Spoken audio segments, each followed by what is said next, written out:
XFM Katropa. Yung pagkakasaksak doon sa rider. Yung rider may 3-year-old na anak na may autism daw. Marami nagsasabi na namimiss sila yung Duterte style of governance. Kung sinasabi nating namimiss ba natin yung bawat kanto may patay? Yung ba ang gusto nating nakikita araw-araw? Yan ba ang ehemplo ng isang tinatawag na kamay na bakal? Yung kaliwat kanan, Kani ba nga tao ni? Baga yung daong bay bisag unsaon. No, nga naman. Sa panahon ni Digong may gala pa ana-ana pagkamot ni. Kini si Barbers. Bisag unsaon nag mo na ginaingon sila ra gyud magdaot silang kaugalingon. No need na may gala nga ato pa nang komentaryuhan sila na may galaw nagdaot mismo silang kaugalingon. The context is this, mga kaigsuonan. Dili daw dapat ibasol kang PBBM mga higala ang mga panghitabo labi na katong kamatay. For example, katong rider nga gipatay may katong move it rider nga gipatay mga higala sa wa kuno gituyo adto mga higalang suspect. Matay no? Motoo mo? Wa tuyo ah.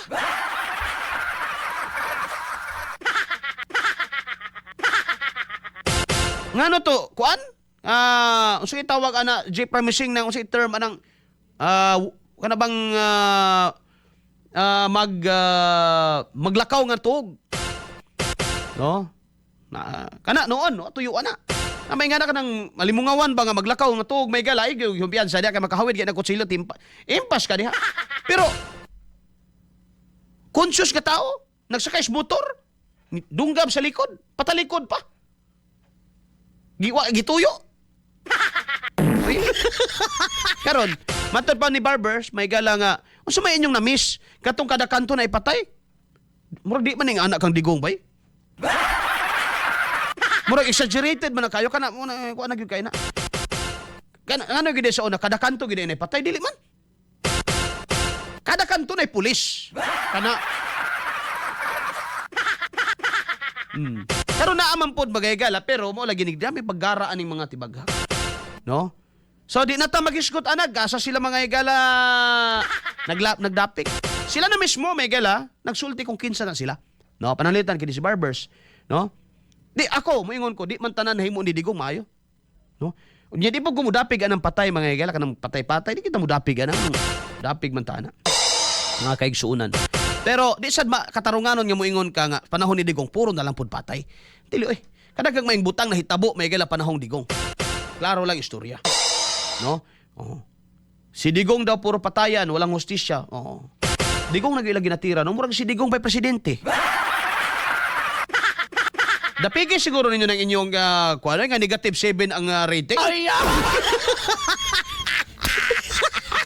Francisco Javier Garcia, maing buntag idol, abot ka diri sa amua lugar, Surigao, sikat ka diri sa amua. Ba?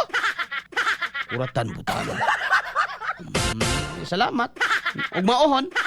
Kuna mo badya ton. Salamat ka radyaw.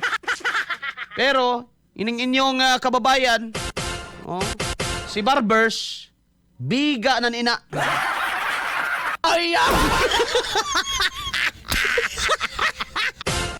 Mora dyan ako masulti. Kamu na lang yung sabot na. So, ikaw nun naging makasabot at giingan ako. Dili na angay ikatinga katropa kay mismo ang admin. Darwin Sagusay, mayang buntag Bullseye. Watching from Buena Vista, Agusan del Norte. Salamat sa pagbasa, Daniel Dison. Kumusta mamudas Buena Vista, Daniel? Dugay-dugay sa ko diya sa may Abilan ba? Di ako naka-experience sa Abilan, Daniel, og mamaki. Mamaki, magudaan sa una. Pero di agyo ko nahalingaw pamaki. Parte naghanag yung bullfrog das Abilan. Laos dito San Juan, Tumoy. Area ko na sa una diha, Daniel. Sige. Jocelyn Tipon, yes, katropa. Coach Jamet, DDS approve ang puro patayan. Inosente ang binabatay sa panahon ni Digong. Mao? Sige lang. Dawaton na nag-comment. Comment na siya. Comment sa trolls. Kaabot na ka diri sa Taiwan, sir? Wala para ba in taon, Jennifer Craso? Wa pa dyan ko katamag anang Taiwan. Taiwan no nga ko ganang tindahan, no? Sir Arnel, kana si Barber, sip-sip kaayo. Baka nakatanggap din ng maleta yan. Diba?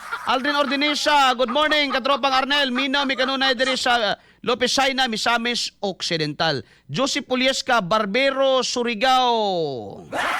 Oh, mga... Bullseye! Bullseye! Alas 8:29 na, magahigala ang takna sa tuang pagpanag-uban-uban. Kadtong si Mima, no? Katong sa ganito, Gab, kitong vlogger ni BBM vlogger to, nga namatay. Karon, ang ginapasangin nila mga higala, no, lagi, mga DDS daw. Naaga nito isa ka vlogger nga, ang DDS yung gilitok. Uy, sure mo anong inyong... Bullseye!